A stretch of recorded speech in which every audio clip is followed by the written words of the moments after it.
Welcome back to another Seattle Seahawks review. Yesterday, or 2 days ago I shall say, the Seahawks faced off against the Philadelphia Eagles in the Wildcard round, and they went into Pennsylvania to defeat the Eagles 17-9 as they previously did earlier in the season, or the regular season I shall say.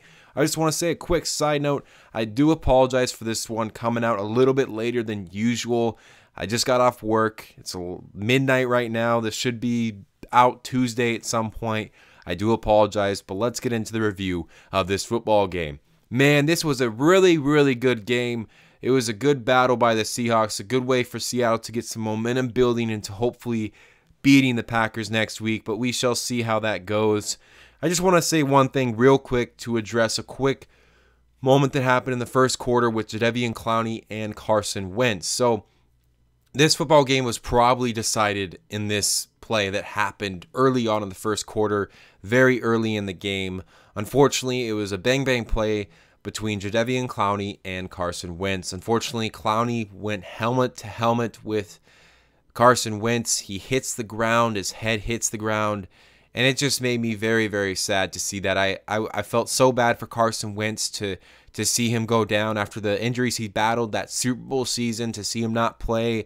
He is a complete competitor, complete fighter, and it was so unfortunate to watch that as a fan of football, a fan of the Seahawks, any fan. It's just so sad to see a person go through a head injury, and I'm very sorry for Carson Wentz. I hope he gets better. I'll be praying for him, and I think it was just a sad play because a lot of people saw it as a vicious hit, an intent hit on injuring Carson Wentz. I don't think that was the nature of that hit. I hope it wasn't, but I do think there should have been a flag called. It was an incidental contact, but even incidental, those things should have been called. And so outside of that, I would say that is something that they probably missed on the field from the NFL. But continuing into the rest of the game, as there is a lot of the game that was still played after that, the Seahawks really got their offense clicking, and they really decided to just really start running with that play-action pass. And I think the play-action pass worked so well for Seattle in this football game. I hope it's something that we see next week against the Packers. We'll see how much we do see of that. I just think that Seahawks offense can be somewhat unpredictable in the sense that you don't know if they're going to ball out or if they aren't going to ball out. And what I mean by this is sometimes your offense at Seattle is pretty predictable. They're going to get about 2 or 3 run plays every possession or every down they have. They might run 2 or 3. If they get a first down, they get a measly 3-yard gain. They're going to pick up as now 2nd and 7. They'll run it again. They get maybe 5 yards. So it's a 3rd and 2. They're going to typically run the football. But in this game, I saw a lot more of the Seahawks going for that play action pass, getting some time for Russell Wilson to throw the ball. Russell Wilson made some plays in that football game that really kept this Seahawk offense moving and grooving. But I got to tell you what, DK Metcalf was a tremendous pickup for Seattle in the draft. The 60th pick, I believe it was the final pick of the draft, or the second round, or something along that lines. He just absolutely balled out throughout the whole entire game. He ended up on the day having 7 receptions for 160 yards. And you're talking a rookie having these kinds of numbers is just something that you do not see often. And it was the first time that we saw this, as he was number 1 in reception yards for a rookie. And I mean, his playoff debut to go off for those kinds of yardage, absolutely terrific. That was a huge positive for the Seahawks offense. When it comes on to the Philadelphia side, the offense, they couldn't get things going. Josh McCown, he played his heart out.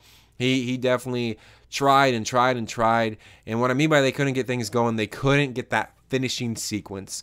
But I think more than anything that what kind of lost this game for the Eagles is they didn't capitalize on the opportunities that they did have.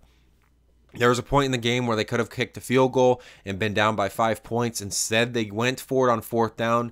McCown was sacked, and that kind of put the game away. I think if they get a 3-point for sure, they're right in the neck of this game. But instead, they settled for going for a 4th down. It would have been great if it worked, but I just think if the Eagles could have that back, I think it would have been a better decision to have decided to go for the field goal and to be within 1 possession by a touchdown for sure, because if you got a touchdown, you still have to get a 2-point conversion by the basis of the score that it was at. So I think it would have been much better if they would have settled for the 3 and then possibly had the chance to go down the field again.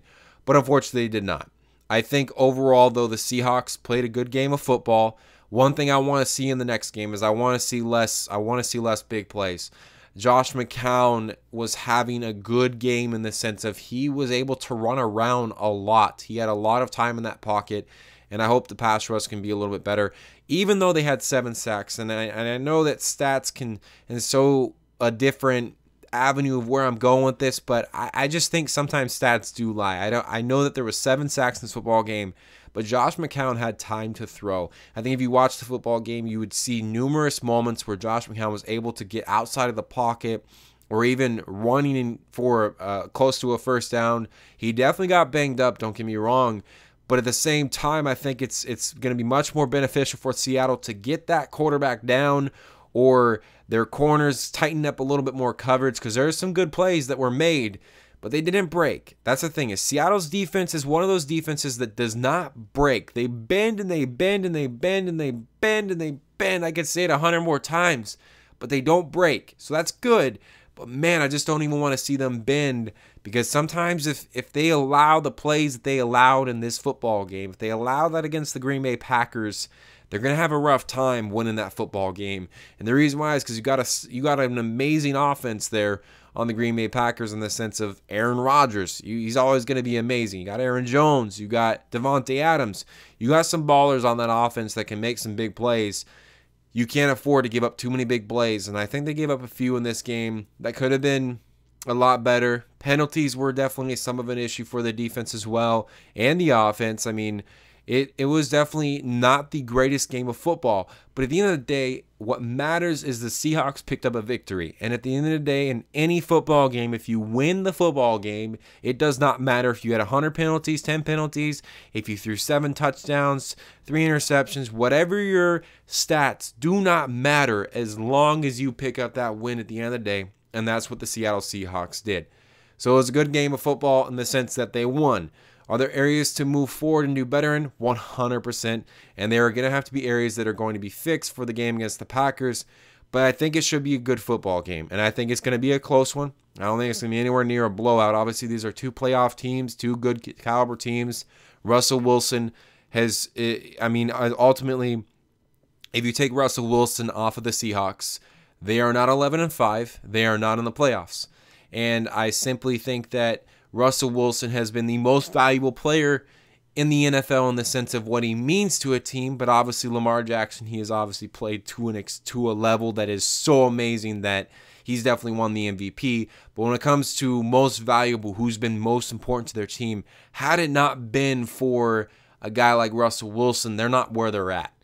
They're just not. So I think it's going to be really important that Seattle rolls into next week on the high that they are feeling right now, with Russell Wilson, DK Metcalf, Bobby Wagner, the Jadeveon Clowney playing well. If they can roll on that momentum, that high that they have right now, they have a really good chance to defeat the Packers next week in Lambeau, which has not happened since 1999.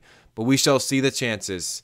Thank you guys so much for watching this video. I do apologize for it being a little bit later. I hope you enjoyed this video. If you did, leave a like, a comment, and if you are new here, go ahead and click that subscribe button and go ahead and put on notifications to know when I post.